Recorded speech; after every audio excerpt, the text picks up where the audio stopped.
He didn't take my hand. He stared at my bracelet, like it had a mouth, and in that pause the room stopped breathing. The silver cuff caught the chandelier light, and those Roman numerals.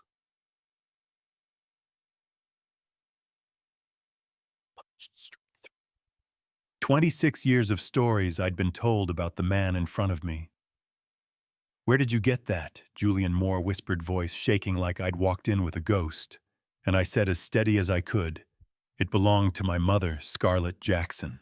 3 weeks earlier, I was fastening that bracelet in my tiny Santa Monica bathroom. Aunt Connie calling through the door like she hadn't raised me on grit and secrets. And I was telling myself to smile at dinner and keep my plans simple.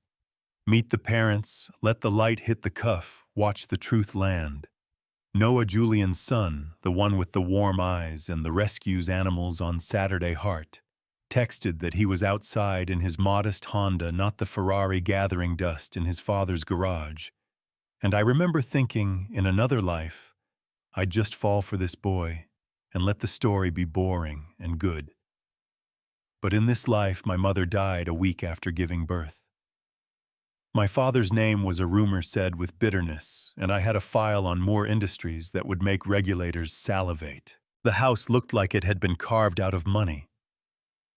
Meredith Julian's wife opened the door in a dress the color of wine, and a smile the temperature of ice water, kissed her son, sized me up with one sweeping look, and led us past rugs I didn't want to step on.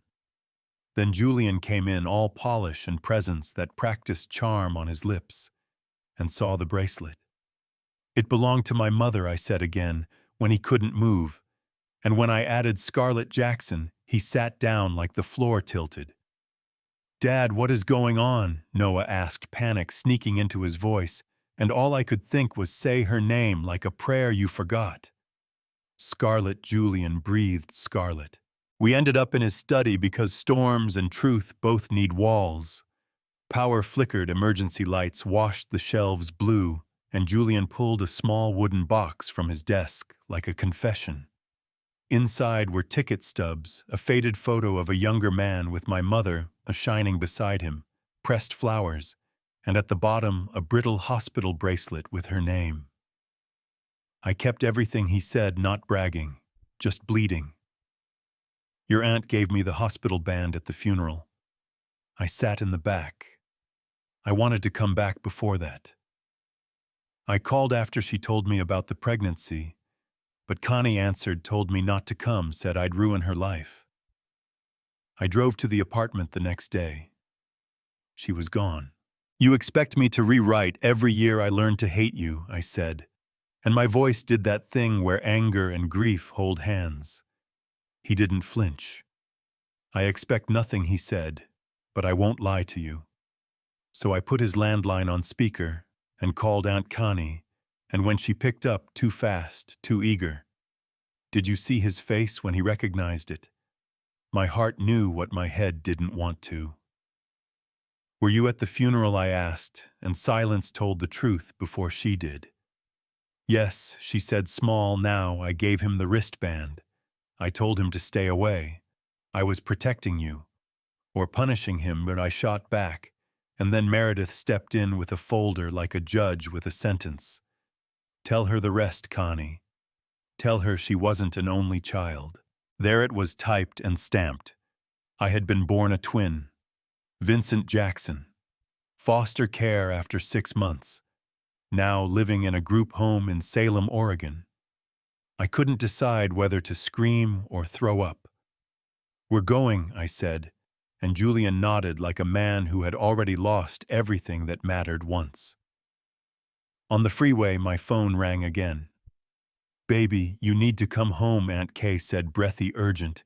And when I asked why she dropped the mask all the way, "Nathan Kent knows about your plan. He's been seeing Vincent for months. If Julian doesn't hand over half his holdings, if Meredith doesn't file quietly, if you don't delete every piece of evidence, Vincent disappears." Nathan called next. He sounded like a man who smiles in court while he sharpens the knife. "Julian, I see you made it to Oregon. Vincent is inside working a puzzle of the coast I brought him. He trusts me. Don't make me use that trust against him. You have 5 minutes. We pulled over on the shoulder, and in the chewed light of the dashboard, Julian said the thing I wasn't sure I wanted to hear. He's right about most of it. I buried reports, I bribed, I said people were numbers and numbers were necessary. I told myself I'd make it right someday. People died. If this is the bill coming due, maybe I deserve to lose everything. Not him, I said, and my hand was on his shoulder before I knew it. We are not choosing between justice and family. We are choosing both. We walk in together, we tell Vincent the truth, he decides, and after that you turn yourself in. Cedar Lane smelled like cinnamon and bleach. The receptionist said visiting hours were over unless it was an emergency, and I said it was.